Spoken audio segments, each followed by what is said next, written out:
Hi everyone, welcome back to another Zen Doodle with me video, this time for the first video in April. And today's going to be a slightly longer video than usual. I didn't want to put April 1st all on its own, and so I'm combining it in with the next week. And so I have 8 tangles for you guys today rather than just 7. Yeah, I'm really looking forward to this, and so let's go ahead and dive on in.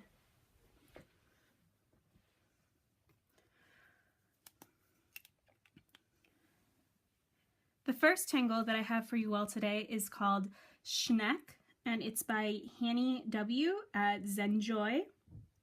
And so the way we're going to get started with this one is we're going to start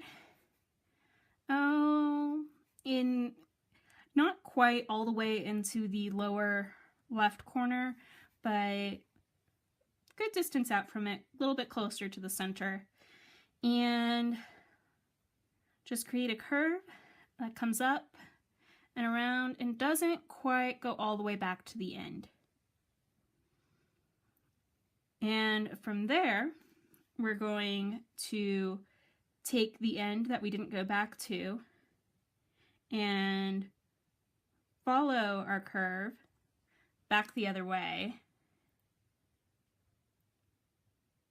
And as we meet where it comes in, we're going to create our own curve over here, and that comes up and over.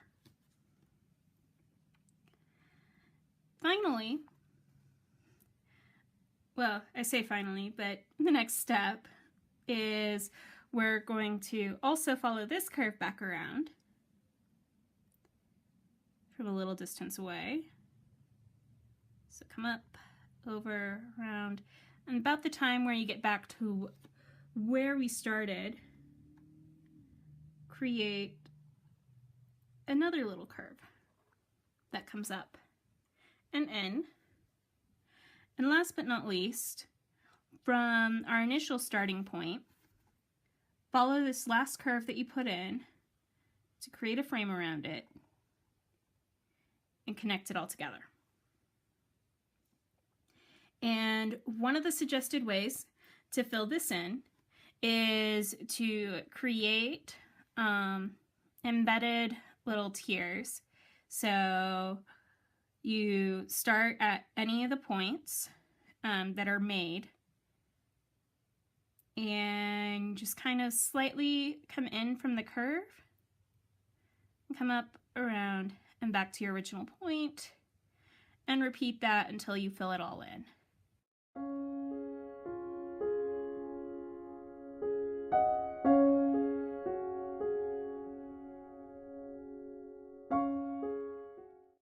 And just like that, we've finished with Sneck.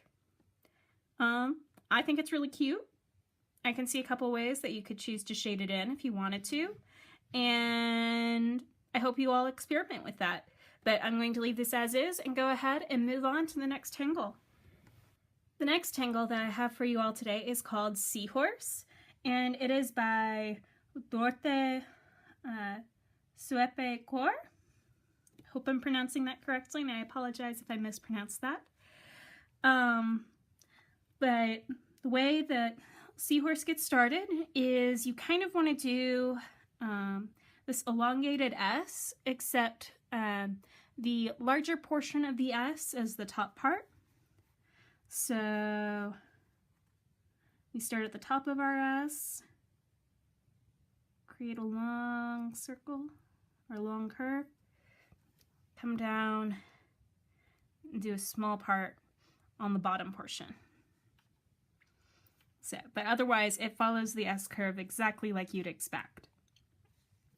Then after making our S, we can connect our starting end back in to create a little bit of a circular object towards the top.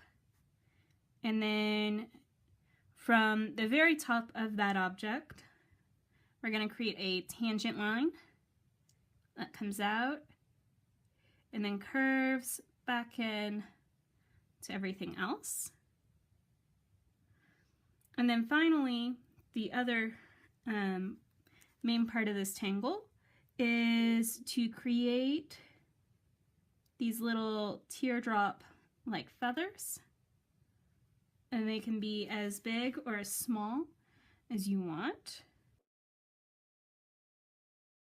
right up until they connect all the way back in, which could happen earlier, could happen later. I'm kind of going to color this one in just a bit. And to do that, I am going to alternate on these little teardrop feathers that I made.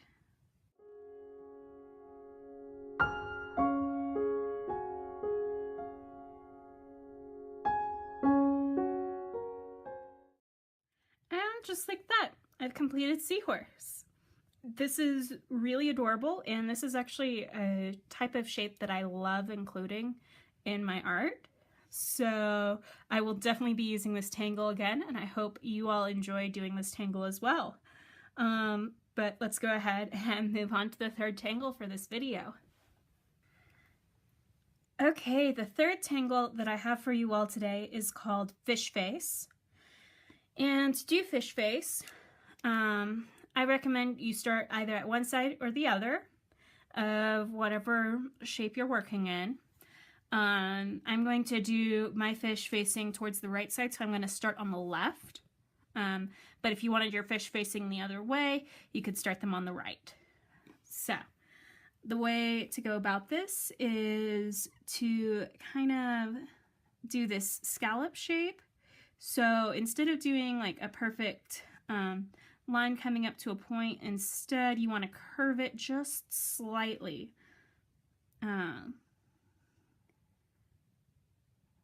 So that way it forms a point at the very end. And then once you have your points for a given row, or a given column, I guess, you come in and near the end, you draw a little semicircle that connects the top portion of our curve to the bottom portion. And then you can repeat this scalloping method going across.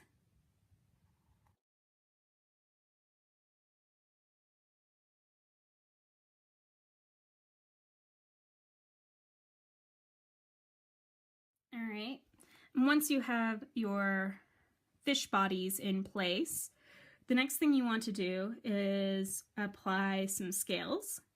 And the way to do that is from your face edge, you just make these little scallops that go across and down, and repeat that until you've filled the body.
And finally, once you've put in the scales, you want to be able to add in a face on the fishes that have heads on them, which, since I've gone off the side here, not all of mine have heads that are shown in the image. And the way to do that is you add 2 lines for the mouth, and these lines should curve slightly downward but come back up, and then another one just underneath it.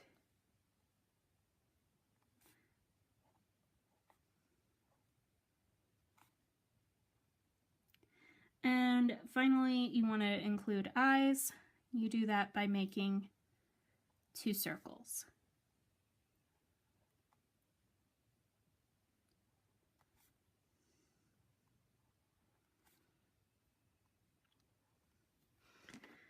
And just like that, we are all done with fish face. A little more work than what I like in my tangles, but at the same time, I still found my moments of zen while doing the scales, and I hope you were able to find those moments too. But let's go ahead and move on to the next tangle. Okay, the next pattern that I have for you all today is called Trig, and this one is by Annie Oken. And so the way we get started with this one is we kind of, again, go back to our little S shape, except this time we have no curves that hook on top or on bottom. And instead, we just come through, curve over, and continue on our way down. Almost like drawing a cubic graph, for those of you who do math.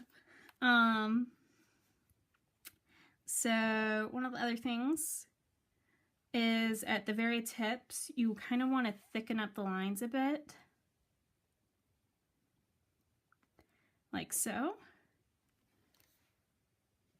and fill in that area that we're using to help thicken up those lines. And once you have that, we're now going to emphasize the top portion by going to the left-hand side of the thickened line. You could do the right-hand side as well, depending upon how you do your curve. And come up slightly, out slightly, and back in. And repeat. And you can add as many of these as you want to. I think that's as much as I want to add on this one. And you can combine one with, say, another, like so.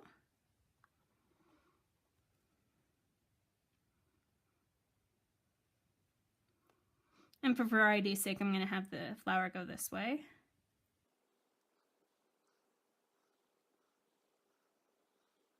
Just like that. You can add as many or as few as you would like. But this is where I'm going to leave Trig. And I really hope you like this tangle. So let's go ahead and move on to the next. Okay, the 5th tangle that I have for you all today is called GIF 1, and it's by Cheryl Lees Haley. And so the way that we're going to go about doing this is we're going to start with some J shapes that go across the middle here. So I have my upwards J and an upside down J. And a little bit further along, upwards J, upside down J, and one more.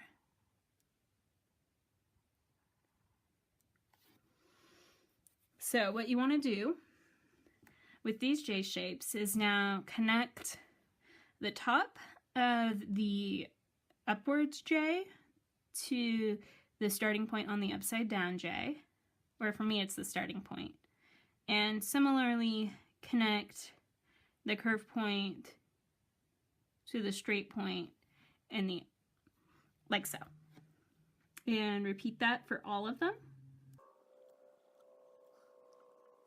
And once you have those, what you want to do is connect the straight point from the upside down J to the next straight point of the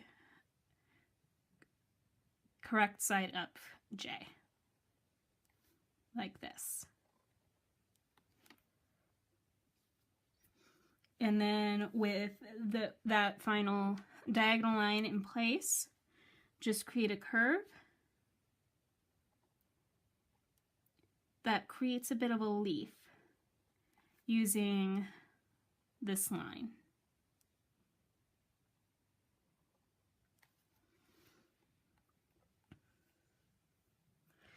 So you could choose to fill in these spaces however you want. For example, in the spaces between the right side up and the upside down J, I'm gonna do some diagonals.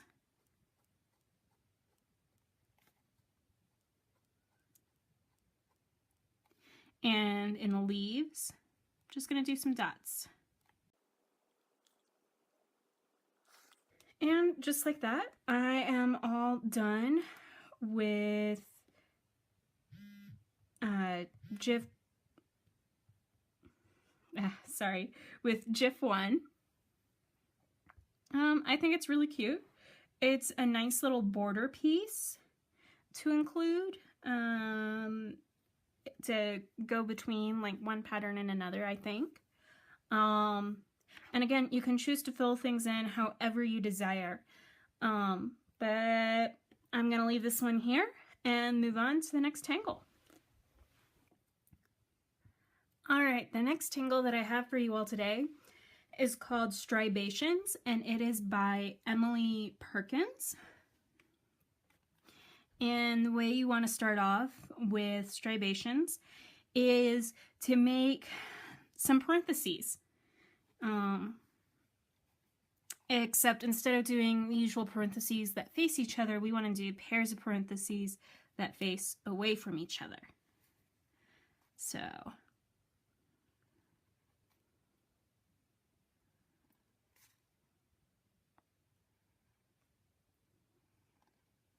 just like that. And for decoration's sake, we can put little dots on the end. And now we connect all of these to each other by doing more parentheses, or I think it looks like a parenthesis-like motion to me. Some of them might be deeper and more like a C versus a parenthesis. And you just connect the dots to each other.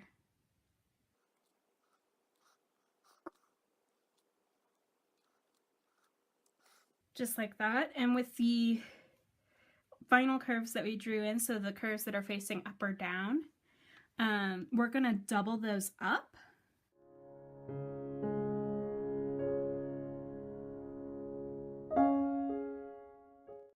And in that double up, we're just going to draw some straight lines just to give it a little bit of texture.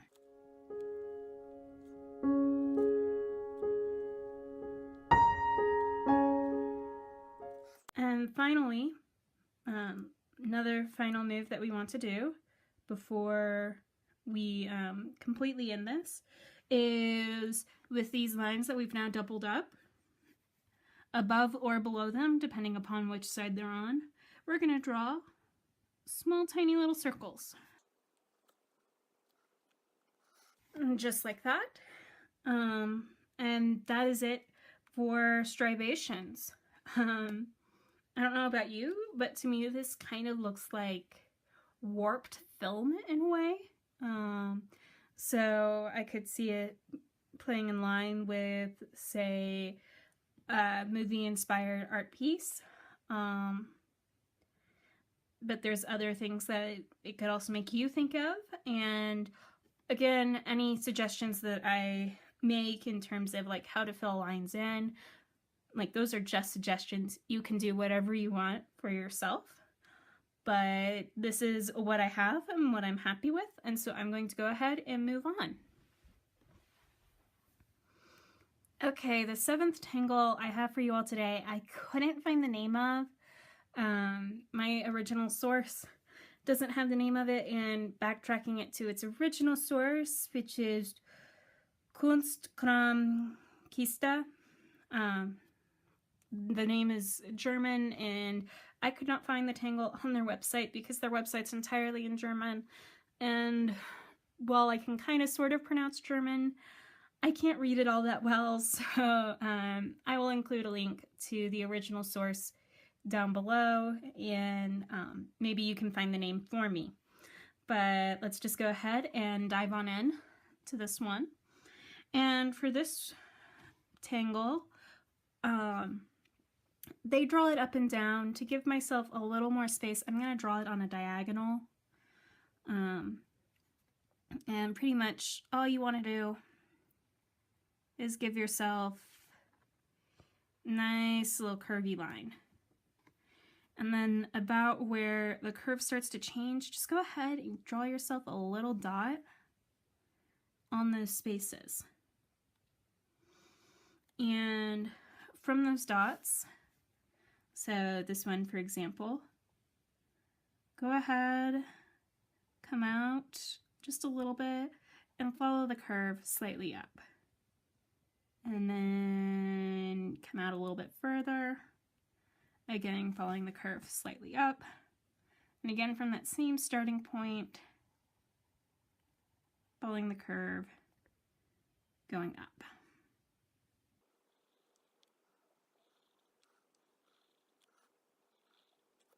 And repeat this going from dot to dot.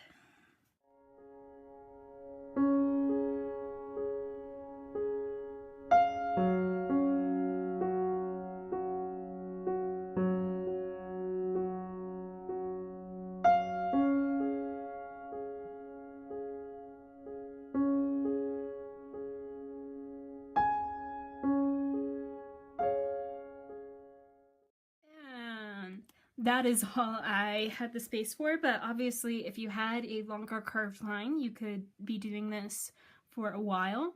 I think this is really pretty, and I see it as more of a side piece or like a huge dividing piece. If I were to use this in my actual artwork. And I like the technique that goes into this. So I do recommend this tangle to other people who come across it. And I hope you enjoyed doing this tangle as much as I did. But let's go ahead and move on to the final tangle. All right, the final tangle that I have for you all today is called Orb Invasion, and it is by Ina Sonnenmoser, and I'll include a link down below. With this one, you're kind of going to want to start out with a grid, and note in the side picture here, you can just do a straight up and down grid, or you could do a curved grid if that's something you decide you want to do. Because I already had this dot grid in place on my paper, I'm going to take advantage of that and just do a straight up and down grid. So the way that I'm going to approach that is by first including some circles at my dot intersections.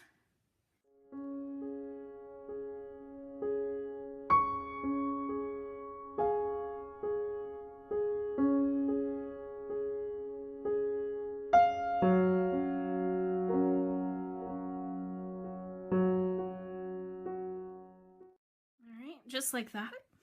And around these circles, I am going to draw some lines to put things in place. And actually, all of these lines I'm going to double up.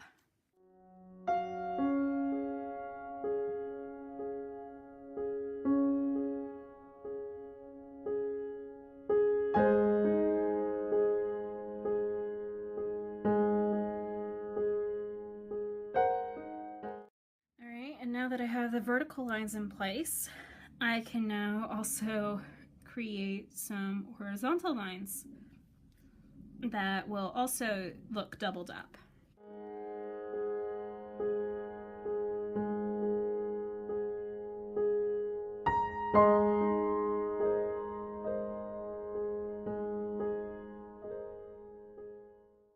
And now with any places that the horizontal lines don't meet the vertical lines because of a circle, I am going to create a curve around that circle that connects the 2 points.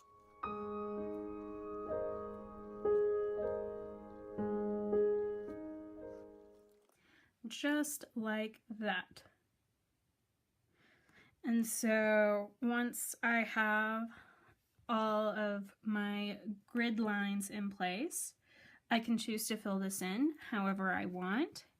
And one of the suggested ways to do that is to emphasize all of the lines that you did inside of the should be square portions of the tangle.